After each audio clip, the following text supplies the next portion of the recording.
వస్తు సాధిక. భేదస్తమసోష్టవిధో మోహస్య చ దశవిధో మహామోహః తామిశ్రో అష్టాదశథా తథా భవత్యంధ తామిశ్రః. చెప్పేదేం లేదు, ఈ తమస్సు యొక్క భేదం 8 రకాలుగా ఉందిట. అలాగే మోహస్య చ, మోహము యొక్క భేదం కూడాను 8 రకాలే. మహామోహ దశవిధః, మోహం కంటే మరి మహా అని ఉంది కాబట్టి కొంచెం 2 ఆకులు ఎక్కువ చదివింది అనమాట. అది 10 రకములు. తామిశ్ర అష్టాదశథ, తామిశ్రం అనేటటువంటిది అష్టాదశథ అంటే 18 రకములు. తథా భవతి అంధతామిశ్ర, అలాగే అంధతామిశ్రం 18 రకాలుగా ఉంది. అంటే ఎన్ని వచ్చాయి మొత్తం ఇక్కడికి? 8, 8, 16, 10, 26, 26, 18, 18, 8, 16, 36, 36, 26 కలిస్తే మనకు అంత లెక్కలు వస్తే ఇంగ్లీష్ లేదంటే మ్యాథమెటిక్స్ ప్రొఫెసర్ అయ్యింది వాళ్ళం. 36, 26, 36, 6, 42, 62. అది విషయం. ఏమండి?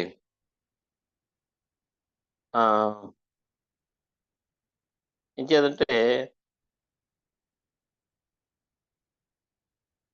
ఓహో,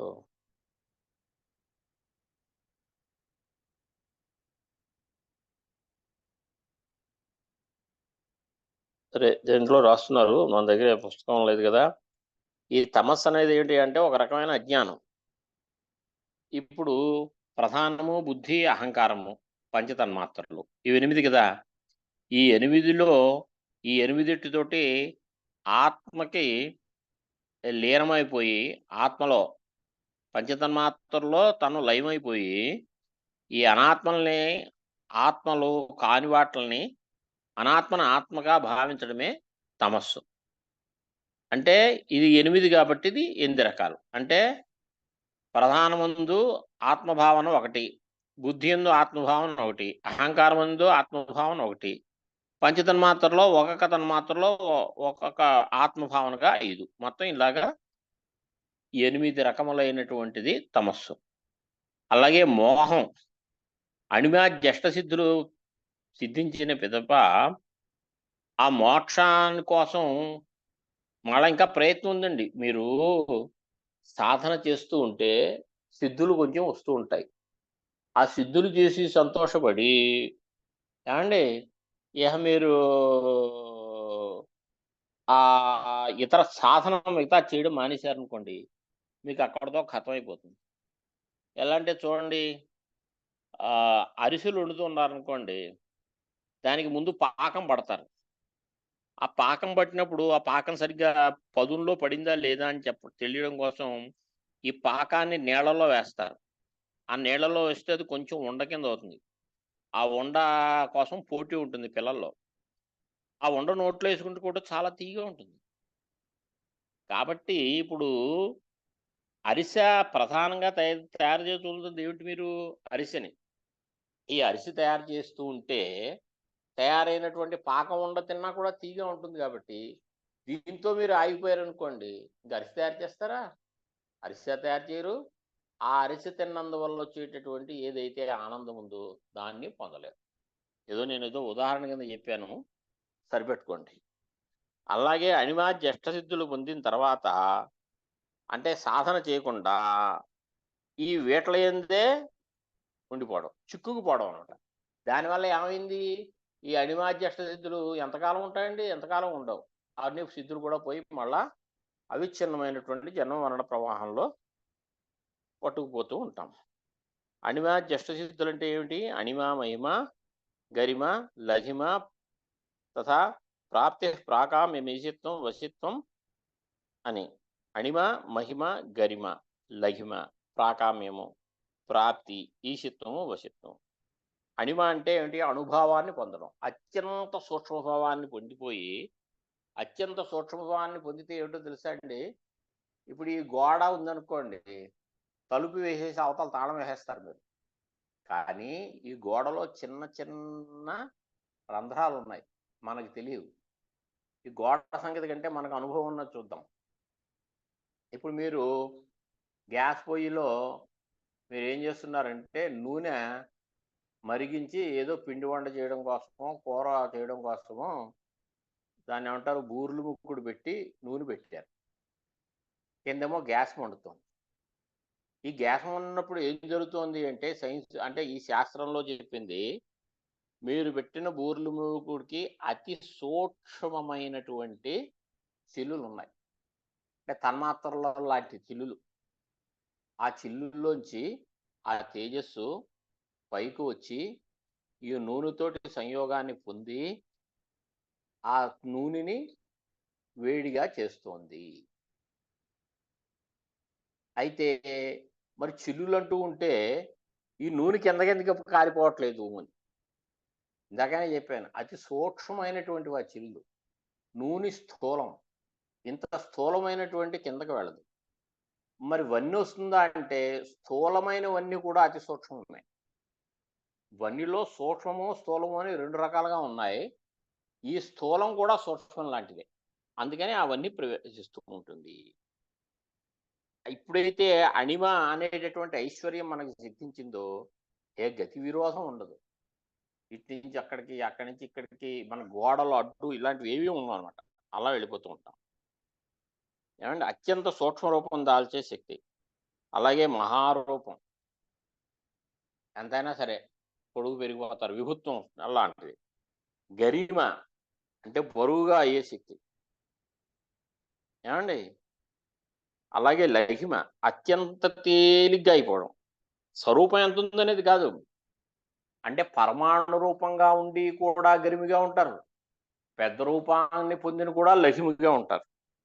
ప్రాకామ్యం ఏది కావాలంటే అది పొందడం.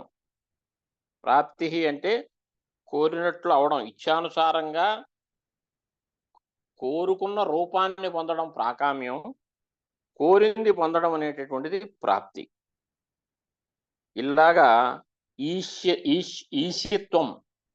ఈశిత్వం అంటే ఏంటి అంటే శాసించడం ఇతరులని. వశిత్వం అందరూ తనకి వశం అయిపోవడం. ఇటువంటివి అష్టసిద్ధులు. ఈ అష్టసిద్ధుల్లోనే మోహపడిపోయి వీట్లయందే ఇతర సాధనను వదిలేసేయడాన్ని, ఆ ఇతర సాధనల్ని ప్రతిబంధించే దాన్ని మోహము అంటారు. ఇక మహామోహం అంటే ఏమిటి అంటే శబ్దస్పర్శ రూపరసగంధాలు అనేటటువంటి ఉన్నాయి కదా విషయములు, ఇవన్నీ కూడా ఇంద్రియాలకి సుఖాలనిచ్చే విషయాలు, సూక్ష్మాలు. ఈ ఐదులు కూడా మానవులకి సుఖ దుఃఖాలు రెండింటికి విషయాలే. ఎంచేతనంటే రూపం ఉందనుకోండి, ఒకప్పుడు మనకి సుఖాన్ని ఇస్తుంది, అప్పుడప్పుడు అదే రూపం అన్ని భయపెడుతూ ఉంటుంది. ఏమండి, మామూలుగా సంగీతం వింటే మీకు బాగానే ఉంటుంది, మంచి తలనొప్పి వచ్చింది, మంచి అంటే మంచి ఎక్కువగా అని, అప్పుడు ఇదే సంగీతం మిమ్మల్ని దుఃఖపెడుతుంది. ఇలాగనమాట. ఇలాగా ఈ సూక్ష్మ రూపాలన్నీ కూడా దేవతలకి సంబంధించినటువంటివి, స్థూల రూపాలేమో మానవులకు సంబంధించి. ఇలా మహామోహం అనేది 10 రకాలుగా ఉంది. తామిశ్రం అనేటటువంటిది ఏదైతే ఉందో, ఈ అనివార్య అష్టవిధ ఐశ్వర్యం ఉంది కదా పోయిన చెప్పబడినవి, దాన్ని మళ్ళా లౌకికం అలౌకికం. లౌకికం అంటే మానవులు, అలౌకికం అంటే దేవతలు. మొత్తం మీద అష్టవిధ ఐశ్వర్యాలు అయితే 18 ఎలా వస్తాయి? 8 మన దగ్గర సంస్కృత వ్యాఖ్యానం లేదు.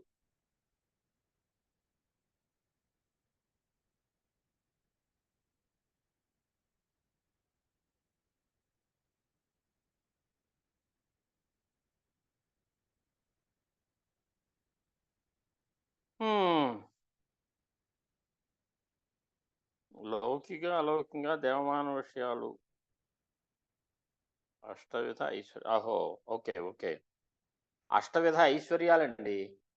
తర్వాత ఇందాక విషయాలు చెప్పాం కదా, శబ్దస్పర్శ రూప రసగంధాలు. ఇది దేవతలకైతే ఏమో సూక్ష్మమని, లౌకికమని, అలౌకికమని, మనుషులకైతే స్థూలము లౌకికము అని. అంటే ఎన్నయ్యాయి శబ్దస్పర్శ రూపగంధాలు? స్థూల సూక్ష్మ భేదంగా 1, 2 అనుకుంటే 10. ఇది కాక అష్ట ఐశ్వర్యాలు కలిస్తే ఎన్ని అయ్యాయండి? మొత్తం 18. కాబట్టి దీన్ని తామిశ్రమం 18 రకాలు. ఇదే అంధతామిశ్రం అంటే ఇదే ఈ 18. ఇంతకంటే ఏం లేదు. విషయాలు అనుభవిస్తున్నప్పుడు అదేమో విషయాలను అనుభవించేసాం తామిశ్రంలో. అంధతామిశ్రంలో ఏమిటి అంటే విషయాలను అనుభవిస్తున్నప్పుడు ఎప్పుడైనా మరణం కానీ లేదా ఈ అణుమాది అష్టైశ్వర్యాల నుంచి అదేంటి భ్రంశత్వం అంటే అదా టైం అయిపోయింది బాబు, ఇక నువ్వు ఐశ్వర్యాలను వదిలేసి మళ్ళా జన్మ కోసం నువ్వు కిందకి వెళ్ళిపో అని చెప్పడం వల్ల కానీ జరిగితే ఇది మరీ దుఃఖహేతు అయిపోతుంది. కాబట్టి ఇది అంధతామిశ్రము అని చెప్పారు. మొత్తం మీద ఇవన్నీ కలిసి 62 రకాలు. అశక్తి అనేటటువంటిది పూర్వం చెప్పాడు కదా, దాని భేదాలు చెప్తున్నాడు. ఏకాదశేంద్రియవధాహ సహబుద్ధివధైరశక్తిరుద్దిష్ట సప్తదశవధా బుద్ధేర్విపర్యాత్ తుష్టి సిద్ధీనాం. 11 ఇంద్రియములు. ఈ ఇంద్రియముల యొక్క ఘాత అంటే ఇంద్రియాలు పనిచేయకపోవడం మానేసింది అనుకోండి, అది అశక్తే కదా. అంటే ఎన్ని రకాలైంది? 11 రకాలు. ఏమండి? ఇది జ్ఞానేంద్రియ పంచకము, కర్మేంద్రియ పంచకము, మనస్సు. అలాగే బుద్ధి యొక్క కూడా తీసేసుకున్నాం అనుకోండి, అదేమైంది? అది ఇంకోటి కలపండి. అలాగే అశక్తి ఉద్దిష్ట. ఇది తుష్టి శుద్ధీనాం. 9 రకాల తుష్టులు, 8 రకాల అష్టసిద్ధులు అని చెప్పాం కదా.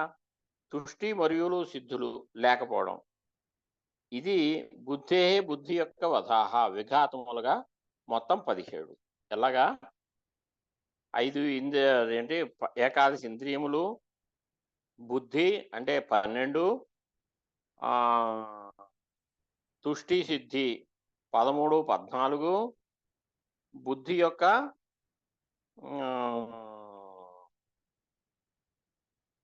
విపర్యం అంటే పోవడం అశక్తి, వధ అంటే వైకల్యం 11 ప్లస్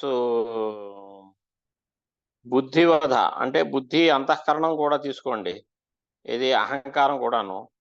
11 2 ఎన్ని వచ్చాయి? 13. 13 తర్వాత తుష్టి సిద్ధుల యొక్క వైపర్యం 13, 2, 15. అలా ఎక్కడో వచ్చింది, ఇది ఎక్కడో చూద్దాం.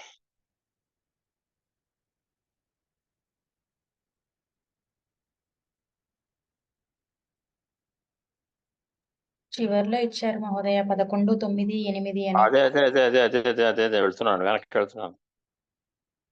ఇంద్రియాలకు సంబంధించిన లోపాలు అదే ఇప్పుడు మనం అనుకున్నట్టుగానే అనుకోండి, 11 వచ్చేసాయి.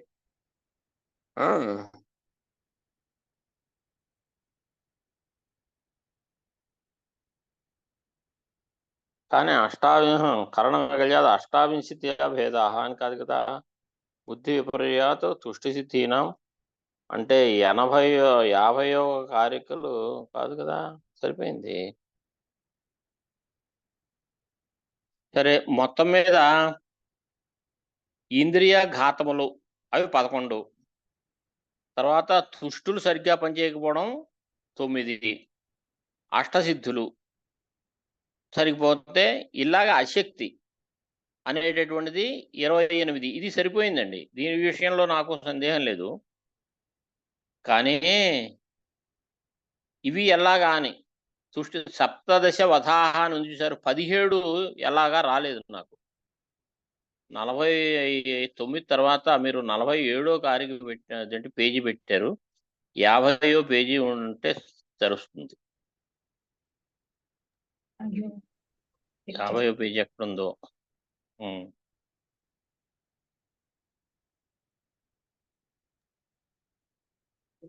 సరిగ్గా రాలేదు. అంటే 52 వరకే సిలబస్ లో ఉన్నాయని 52 వరకే పెట్టినాను. నేను కారికి సంగతి కాదండి, పేజ్ నెంబర్ 50వ పేజీ వరకు పెట్టాను. 52వ కారిక పేజ్ నెంబర్ 50. ఇప్పుడు 49వ కారిక ఉంది కదా, ఆ, అశక్తి యొక్క భేదములు అని ఉంది. ఉమ్. అది ఎన్ని పేజీలో ఉందండి? 46వ పేజీలో ఉంది. ఓకే, సరిపోయింది. 46వ పేజీ ఉంటే మరి 47వ పేజీలో రావాలి కదా. 47 రాలేదా? సృష్టి 9, సిద్ధులు 7. ఓహో,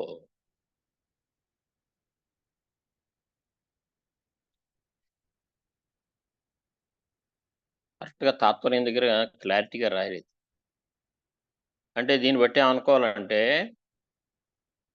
మొత్తం మీద 17 రావాలండి మనకి. 17కి ఏం రాస్తున్నారు?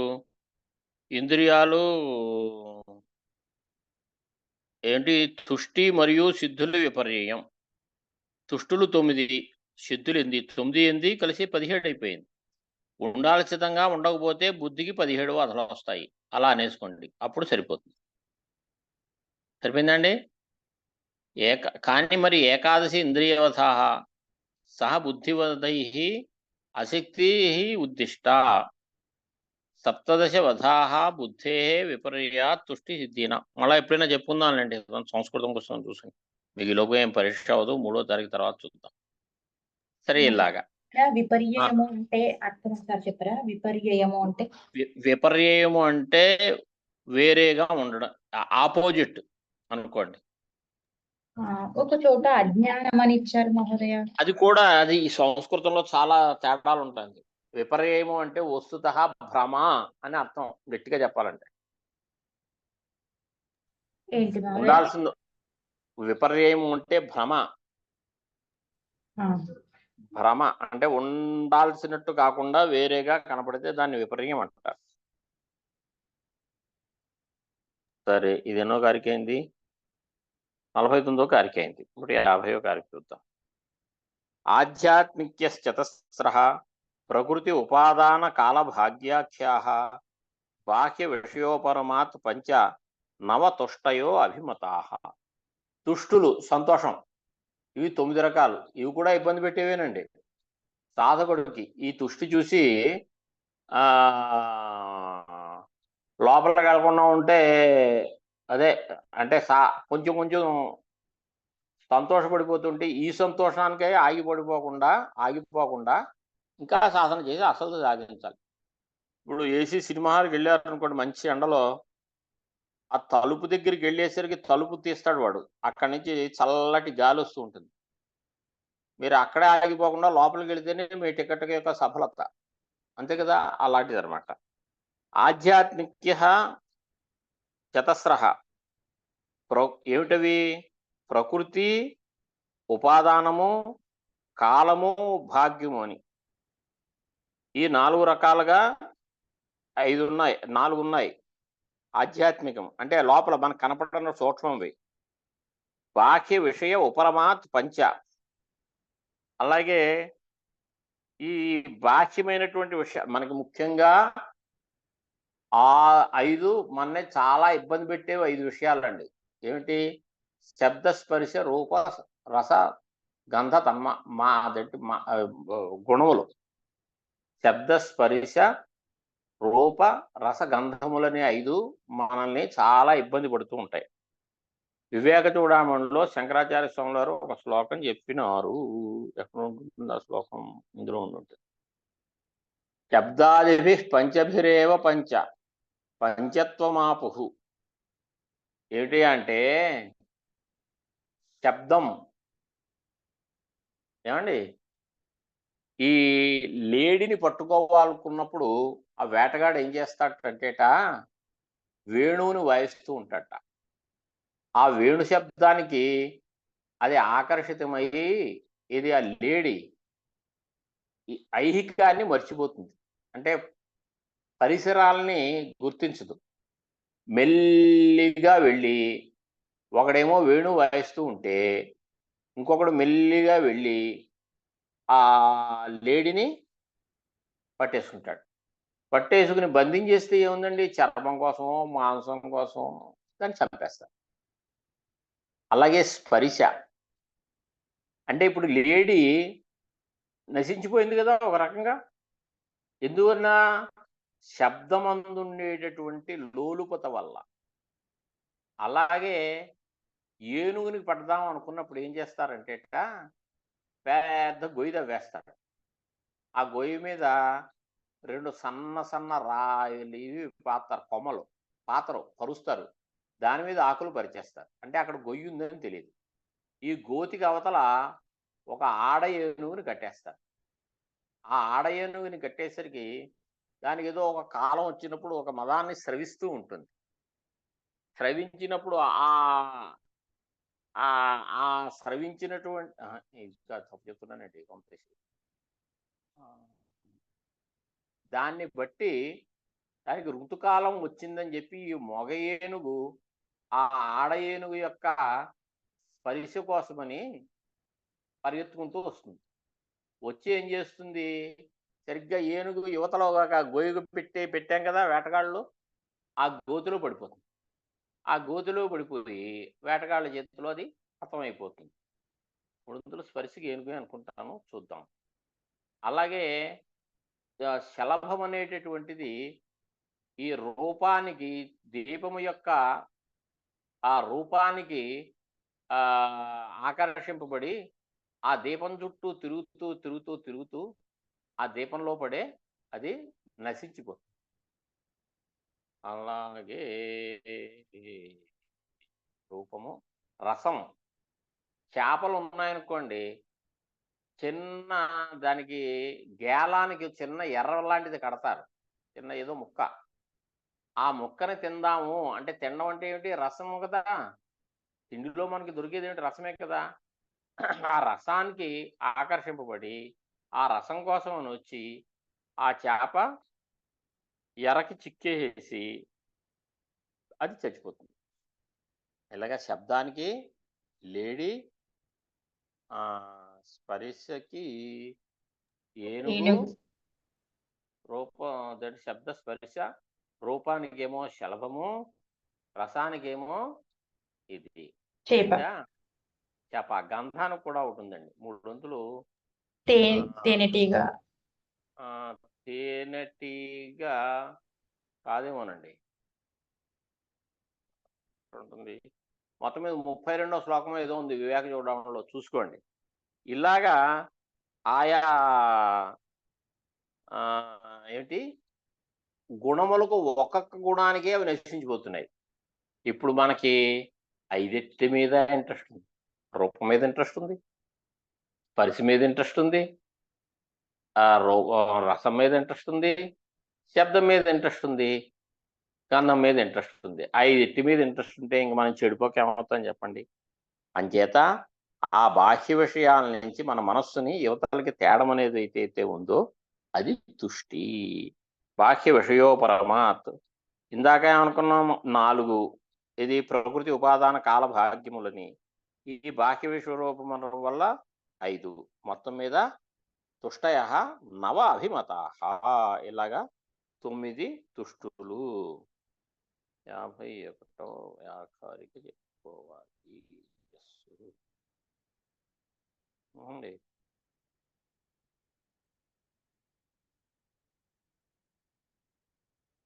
ఇక్కడ ప్రకృతి తుష్టి అంటే ఏమిటి, ఉపాదాన తుష్టి అంటే ఏమిటి అనేది స్పష్టంగా బాగా రాశారు. అంటే ఒకడు ప్రకృతిని, దాని తత్వాన్ని తెలుసుకున్నాడు, అంతేగాని ఇది మనకంటే వేరే వేరే ప్రకృతి పురుషుడికి వివేకం ఎలా కలుగుతుంది, దానికి సాధన అది చేయకుండా అవునండి ప్రకృతి వేరే ఉందంటే అవును వేరే ఉంది అని అంటాడు. ఉపాదాన దృష్టి అంటే తత్వాన్ని తెలుసుకోకుండానే దండక మండలాలతో మోక్షం వస్తుంది అని, అంటే దండక మండలాలు పుచ్చుకుని కాషాయ బట్టలు కట్టుకుని ఉంటూ ఉంటాడు, తత్వ విచారం చేయడు. ఏమండి మోక్షం వస్తుందా, రాదు కదా. అది ఉపాదాన దృష్టి. వీళ్ళ గురించి చెప్తాడు ఉపనిషత్తుల్లో. అరుణ్ముఖాన్యతీన్ శాలావృకేభ్య ప్రాయచ్చం అని, నమే కించన హీయతే అని. అరుణ్ముఖాన్, రుణ్ముఖులు అంటే ఆ వేదోక్తమైనటువంటి పరబ్రహ్మతత్వమందు మనస్సుని ఉంచి ఎప్పుడూ తన్మయులై ఉండేవాళ్ళు రుణ్ముఖులు. అరుణ్ముఖాన్ అంటే బ్రహ్మ విచారం చేయకుండా ఏమండి ఏమిటి ఇప్పుడు గవర్నమెంట్ మారింది కదా, ఇప్పుడు ఏమిటంటారు పరిస్థితి అని కబుర్లు చెప్పుకునేటటువంటి భిక్ష అయిపోయాక స్వాముల వారు అలాంటి వాళ్ళు ఉన్నారనుకోండి, వాళ్ళు అరుంగ్ముఖులు. వాళ్ళని చాలా ఉరికేభ్య ప్రాయచ్చం, అడవి తోడేళ్లకి వాటికి పడేసానంతే కోసేసి అనే చెప్పాడు ఇంద్రుడు. అంచేత అలాంటి వాళ్ళ వల్ల మోక్షం రాదు. అది ఉపాదాన దృష్టి. కాల దృష్టి అంటే ఏమిటి అంటే, ఏదో టైం వస్తుందండి, మన టైం వచ్చినప్పుడు మనకి మోక్షం వస్తుంది, దీనికోసం అంతా సాధన చేయాల్సిన అవసరం లేదు అనేది కాల దృష్టి. ఆ దృష్టి ఉంటే అదే వస్తుంది అనడం భాగ్య దృష్టి. ఈ బాహ్య దృష్టులు అంటే శబ్దస్పర్శ రూపరసగంధాదులు ఏవైతే ఉంటాయో, ఏవైతే విషయాలు జ్ఞానేంద్రియాల చేత ఏవైతే తెలియబడుతూ ఉంటాయో, వాటితోట కదా లోక వ్యవహారం. ఈ లోక వ్యవహారం అంతా వృధా. అంచేత చేతను యోగక్షేమం లేని దాన్ని సంపాదించడం కష్టం, ఉన్నదాన్ని రక్షించుకోవడం కష్టం. ఏం చేతను లేనిదేమో లేదే అని బాధ మీకు. మీకంటే నేను ఉన్నానండి అందులో. ఉన్నదేమో అనుభవించేస్తే తరిగిపోతుందేమో అని బాధ. మా గురుగారు ఒక ఆయన గురించి అంటూ ఉండేవారు, ఏమీ చదువుకోలేదు నాయన, ఇతనికి 2 బాధలు లేవనేవారు మా గురుగారు ఎప్పుడు. ఏమిటిట, ఎన్ని చదివినా ఇంకో పుస్తకం చదవలేదే అని బాధ ఉంటుంది నాయన, ఈ పుస్తకాలు మనం ఏమిటో ఈ పుస్తకాలు చదవలేదే అనే బాధ ఒకటి ఉంటుంది, అలాగే చదివించి మర్చిపోతామేమో అని బాధ ఉంటుంది, వీడికి ఈ 2 బాధలు లేవు నాయన అంటూ ఉండేవారు. అలాగా తరిగిపోతుందని దుఃఖం. ఇటువంటివి ఏవి అంటే ఉపభోగం, అందువల్ల ఏమీ చేయకుండా ఉండడం అనేది ఒక బాహ్య దుష్టులు. ఇలాగా ఇవన్నీ కూడా 9 రకాల తుష్టులు. ఊహ, శబ్ద, అధ్యయనం, దుఃఖ విఘాతాశ్రయ సుహృత్ ప్రాప్తి, దానంచ సిద్ధయోష్టౌ, సిద్ధే పూర్వో అంకుశస్త్రివిధ. ఊహ అంటే ఊహ ఊహ అంటే ఏమిటో తర్వాత చెప్తారులేండి. శబ్దము, వేదాధ్యయనము, ఆ తర్వాత దుఃఖ విఘాతాహ అంటే 3 దుఃఖములు, త్రయ. ఇది ఆధ్యాత్మిక దుఃఖము, ఆదిభౌతిక దుఃఖము, ఆదిదైవికను పోవడం. సుహృత్ ప్రాప్తి, మంచి ఫ్రెండ్ ఉండడం కూడా చాలా గొప్ప కదా. దానంచ సిద్ధయ అష్టౌ, సిద్ధే పూర్వం అంకుశ స్త్రివిధ. ఊహ, శబ్దము, అధ్యయనము 3, దుఃఖ విఘాతాలు 3, త్రయ 6, సుహృత్ ప్రాప్తి 7, దానంచ 8, సిద్ధయో అష్టౌ. ఈ 3 కూడా సిద్ధులు. వీటికి ముందు అంకుశం ఉంది, 3 రకాల అంకుశం. అదేమిటి అనేటటువంటిది తర్వాత చెప్తాడు నెక్స్ట్ కార్యక్రమంలో. ఏమండి, ఊహ అంటే ఏమిటి అంటే, అక్కడ శ్రవణ మనన నిధిధ్యాసనంలో వేదాంతంలో చెప్పి మననం అంటారు చూశారు, అదే నిర్ణయం కోసమని యుక్తాయుక్త వివేకం కోసం తర్క సహాయంతో ఆలోచించడం ఊహ. అలాగే శబ్దం అంటే ఊహ, శబ్ద అంటే వేదం లేదా సాంఖ్యశాస్త్రం. అధ్యయనం, శాస్త్రాన్ని చక్కగా చదువుకోవడం. అలాగే దుఃఖత్రయం అని ఆధ్యాత్మిక, ఆదియోగ దుఃఖాలతో ఉపయోగ మార్గాలు, సజ్జన సాంగత్యం, దానం, ఇవన్నీ సిద్ధులు. ఈ సిద్ధులు లేకుండా మనకి చేసేవి 3 ఉన్నాయి. ఏమిటి, విపర్యము, అశక్తి, తుష్టి అని అంకుశాలు అనమాట. యోనిగిని వశం చేసుకున్నట్టుగా ఈ అంకుశం మానవుణ్ణి ఈ 3 వశం చేసేసుకుని మోక్షానికి అడ్డుపడుతూ ఉంటుంది. 51 కారికేనండి ఇప్పుడు నేను చదివింది. ఓకే. నవీనాభావైర్లింగం నవీనాలింగేన భావ నిర్వృత్తి, లింగాఖ్యో భావాఖ్య తస్మాద్వివిధ ప్రవర్తతే సర్గ. భావములు లేకుండా లింగం లేదు. భావైరధివాసితం లింగం అన్నాం కదా.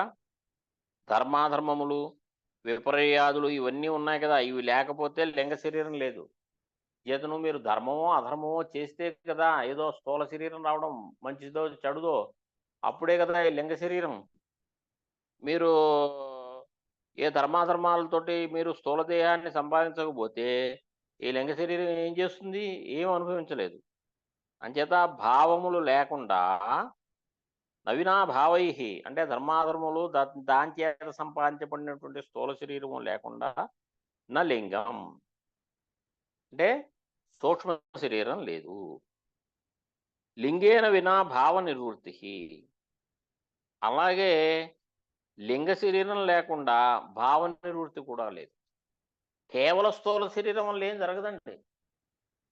ఈ లింగ శరీరం గురించి చెప్పి వేదాంత సారం అనే ఒక పుస్తకంలో, వేదాంత పరిభాష ఇత్యాది ప్రకరణ గ్రంథాల్లో చాలా చోట్ల స ఏవా ఇహలోకకర పరలోకగామి కర్త భోక్త ఇత్యుచ్యతే అని చెప్తాడు లింగ శరీరాన్ని గురించి. లింగ శరీరం అన్నా సూక్ష్మ శరీరం అన్నా ఒకటే. అంతే కదా. మీరు ఇప్పుడు యజ్ఞం చేశారండి, యజ్ఞం చేస్తే స్వర్గానికి వెళ్ళారండి, స్వర్గం అనుభవించారండి. ఎవరు వెళుతున్నారు చెప్పండి స్వర్గానికి? మీ స్థూల శరీరం వెళుతుందా? స్థూల శరీరం ఎక్కడే కదా దహింపబడుతోంది. మరి ఎవడు వెళుతున్నాడు? సూక్ష్మ శరీరమే వెళుతోంది. సూక్ష్మ శరీరమే వెళ్ళి అక్కడ స్వర్గానుభవాన్ని పొంది స్వర్గ సుఖాన్ని యొక్క అనుభవాన్ని పొందుతున్నారు. అంచేత నవీనాలింగేన భావ నిర్వృత్తి. ఆ లింగ శరీరం లేకుండా ధర్మాధర్మములు ఇవన్నీ కుదరవు. కేవల స్థూల ధరించేత ధర్మాధర్మములు కుదరదు, ఫలానుభవము ఏమీ కుదరదు. అంచేత లింగాఖ్య భావాఖ్య. లింగ శరీరం దానివల్ల భావం, భావం వల్ల మళ్ళా